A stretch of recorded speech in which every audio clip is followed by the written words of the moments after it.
Hi everyone, hope you're doing well. Before I begin this video and you'd like to use OCD Recovery's coaching services, please reach out to Theo at ocdrecovery.com and he'll get back to you as quick as he can. So yeah, for this video guys, I wanted to speak about how not everything can be a compulsion, right?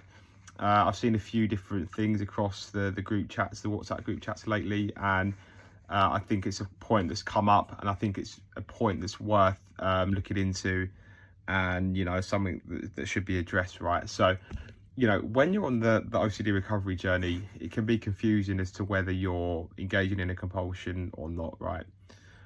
Due to how much OCD can interfere with our daily lives, and the common problems and the overlap found between OCD sufferers and non-OCD sufferers, the lines can become blurred really between what is a compulsion and what isn't, right? So take a relationship, for example. A couple without ROCD will have general relationship issues, and one person or both of them in the relationship from time to time will maybe want to know how their partner feels towards them, vice versa, what they're thinking, their worries, etc., which of course is fine. There's nothing inherently wrong with that, right? And of course, people with OCD can also experience the same problems. So deciphering between what is OCD and what isn't always straightforward, because there's those similar issues experienced by both OCD sufferers and non-OCD sufferers. Obviously people with OCD, they might genuinely want to know like what their partner's thinking, just like people without OCD. And then another example might be going to the hospital when a health problem is possibly detected, right? Non-OCD sufferers and OCD sufferers are both human beings. They can both experience health problems. Both can have good reasons to go to the hospital.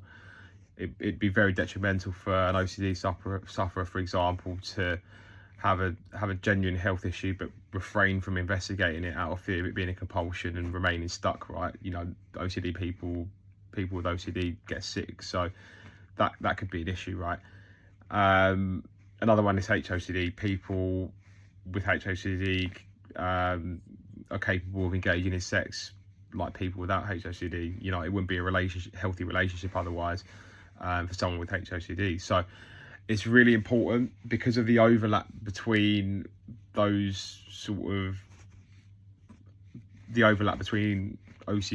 with OCD and without OCD. It's quite difficult to really establish a line in the sand there. But I think as people with OCD, there are some things that we need to consider as to whether we're doing a compulsion or not. So yeah, Sam made a really good point on this recently. So if you're performing a certain act to get relief or to be rid of a certain feeling or trigger, then more than likely that's a compulsion, right? If you've had like that strong trigger, an obsession that is making you want to respond so urgently in the moment that you need to do something about it right now, give or take, black and white, you just feel so compelled to act on it, that's probably a compulsion as well, right? So you need to be aware of that. OCD will try and do that, whatever theme you're having. It's gonna have that urgency, and trying to refrain from satisfying that compulsion in that moment is going to be key for you going forward. Another thing you should consider is the frequency and repetitiveness. Again, there's no line in the sand with this, but if you're asking your partner 10 times a day how they feel about you, or that you think something is up in their relationship, it's probably getting compulsive, right? Another example, just to go back to the health anxiety, health OCD, another example is going to the hospital or doctors multiple times per week, right? Rather than just maybe going once when you detected a problem. That's very, very important, right? Being unsure of what isn't a compulsion can actually bring a large element of fear as well, because you think that if you are doing the compulsions and feeding the OCD cycle, then you're going to be stuck forever. Sure, compulsions do need to go in time, but that isn't to say that you're going to be doomed or stuck forever if you do those compulsive behaviours. As you work on your beliefs, read the books a couple of times and work on your life structure, etc., those compulsive behaviors can tend to come down and become more balanced, and they're not necessarily done out of fear and of stoking the fire, so to speak, when they're performed. So behavior that was once compulsive can just become a normal behavior. So as I recovered from HOCD, which is obviously my main theme, in case you didn't know that, probably do by now. So yeah, as I recovered from HOCD, I gradually phased in sex again after I think it was about 6 months. Even though I was still in the cycle, by this point, fear, chronic anxiety was probably the lion's share of the cycle. Even though I was still in the cycle, I no longer had that urgent need, or I wasn't urgently compelled to have sex as a way to check I was straight if I did get a trigger. Because beforehand, every trigger or thought or urge that I got, I'd just be double checking, getting verification of my sexuality. But as I moved through that, I was no longer as compelled to do that.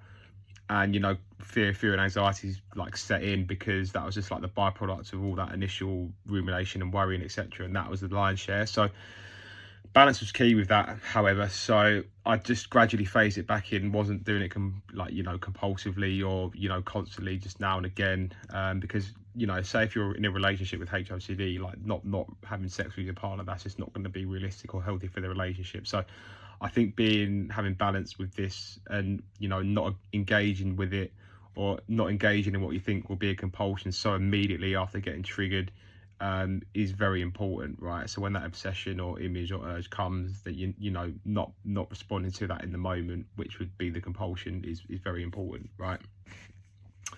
What else? So looking at the evidence, right? And by this I mean you'll know whether you're on the right track with whether what you think is a compulsion or isn't, is by the way you feel, right? So if you've been spending years doing the quote unquote compulsion and you're not getting that long-term relief and you're still stuck in this cycle, that's your evidence that compulsion is probably not working.